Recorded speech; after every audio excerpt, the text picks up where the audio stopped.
Hey guys, welcome to Manifesting Better.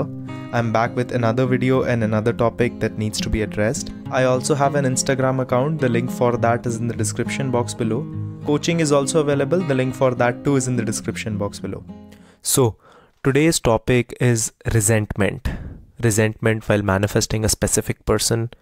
This same works with resentment while manifesting any relationship, and the resentment people feel when they manifest love in general, right? So this topic would be about how to work on the resentment, why do we develop the resentment in the first place, and how is that harming our journey in our manifestations.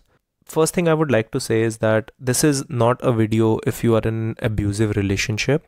This is not a guide for someone who is going through a physically abusive or any kind of abusive relationship. This does not cater to them. It caters to people who are in unhealthy relationships and who are going through unhealthy patterns with their specific person.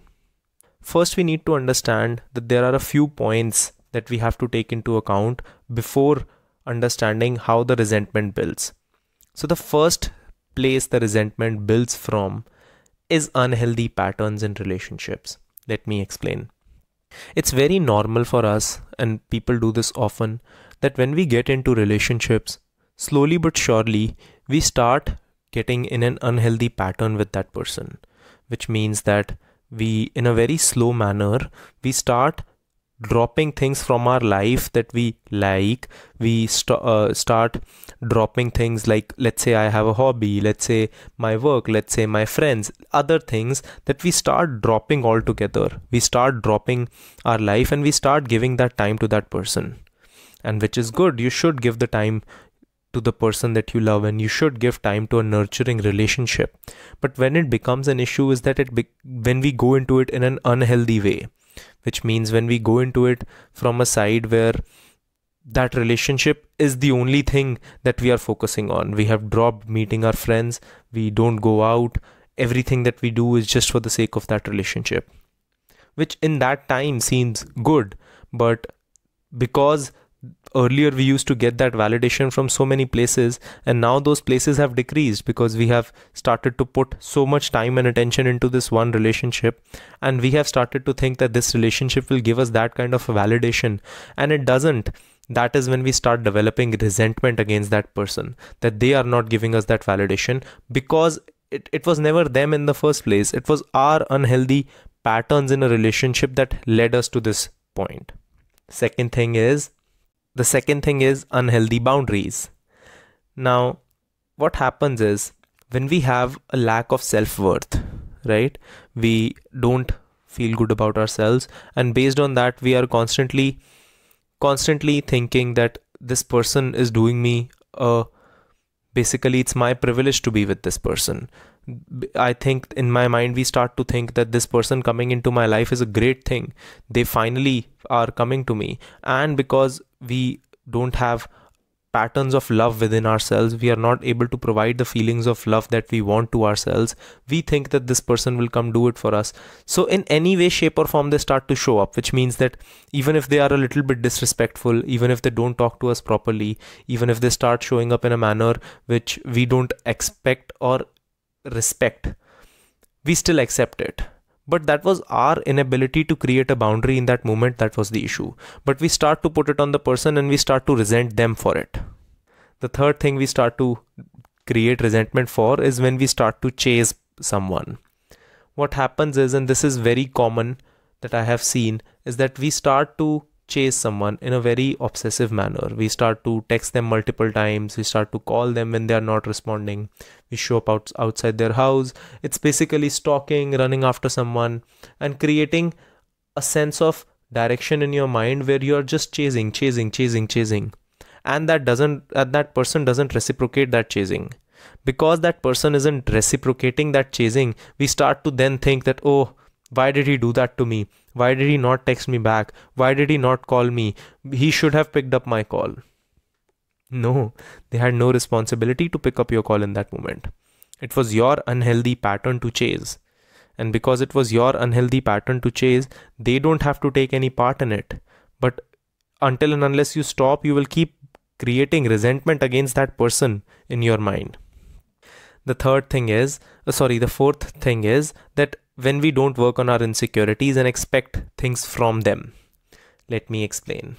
Let's say someone is a very insecure person and they expect their partner to fulfill their insecurities. So let's say there is a woman who is very insecure about that the guy will cheat on her, and instead of working on that insecurity, she stops him from doing anything. She stops him from meeting his friends, she stops him from going out.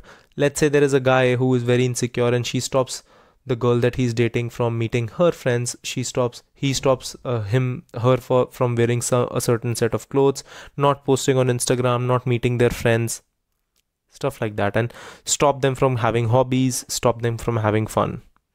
And when they don't do that, we create resentment against them. But it was never their job to do that. It was never their job to fix our insecurities. It was always my job to work on my insecurities. But my expectation that they will fix my insecurities for me was the reason I started creating resentment against them. The fifth thing is pedestalization and expecting them to fix us. It's very common for, like I shared in the lack of boundaries part, it's very common for people to pedestalize their specific person. I have a video on that. I will put it in the link below so that you can check that out. But it's very common for people to pedestalize their specific person. And when we pedestalize them, we start to worship them in some way, shape or form, which means that we start to expect them to have them come and fix our issues. So if I don't feel good on a daily basis, I don't feel okay on a daily basis, in my mind I have projected that desire out to my specific person, thinking that if this person would come into my life, they would fix that for me. Thinking that if this person would come into my life, I will finally start to feel good. And even when they do, they are doing let's say we are in a relationship with that person and they are doing the best that they can. But because the hole is inside of us, not them, because the issue is inside of us, not them, we think that they can come and fill that hole. We think that they can come and solve that issue. And because they are unable to do that, it's not their job to do that. It's only us who can do that. But because they don't do that, we start to bring up resentment against them again. Which means we start to think that they are the ones who are not giving us enough, when it was not their job to, when it's what we are asking of them is something only we can give ourselves. We also, what happens after this, we also start expecting them to give us something which they are not ready to give us. So let me explain. Let's say I am in a situation with a person where that girl only wants to be friends with me and I want to be in a relationship with her. And she has told me that right now she only wants to be friends with me. And I have accepted that, all right, she wants to be friends with me right now. Doesn't mean it cannot change. And I'm choosing to be friends with her right now, even though I know that at this moment she's not in the same place. Now, when I say this, I don't mean that you cannot manifest a relationship with that person. All I mean is that right now that relationship isn't here. But then I text her like a boyfriend. I call her like a boyfriend. I start treating her like a boyfriend. And she's not ready to be my girlfriend right now. And then because of our own expectations, we hurt ourselves. Because we expect them to act in a certain manner and they don't. And because they don't, we start to think that they are doing something wrong, when it's our expectation of the current moment that is doing the wrong in our life. You know what it all leads to? It all leads to creating resentment against them, but not just them. As we create resentment against them, we also start to create resentment against life. We start to think that life is treating us wrong. We start to think that life is not treating us like a fair game. We start to also then, the next thing that happens, resent our own self, because we think that, oh, this person treated me wrong, but I was the one who let it happen. Maybe there was something wrong in the choices that I made. Maybe there was something wrong in the decisions that I took.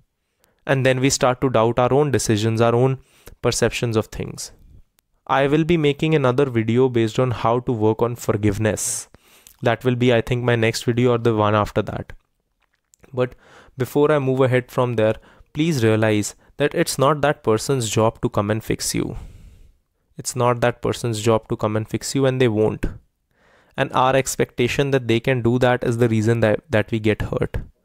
The faster you realize that only you can make yourself feel whole, the faster you realize that only you can fix yourself, quote unquote, the faster you realize that only you can make your life better and provide yourself the feelings that you want from them, the faster things would work out for you in a better manner and in a positive manner, in a manner where you will allow yourself to actually work through the resentment, work through the issues, and maintain a healthy relationship. Please try to go forward in life based on a perspective of sustainability.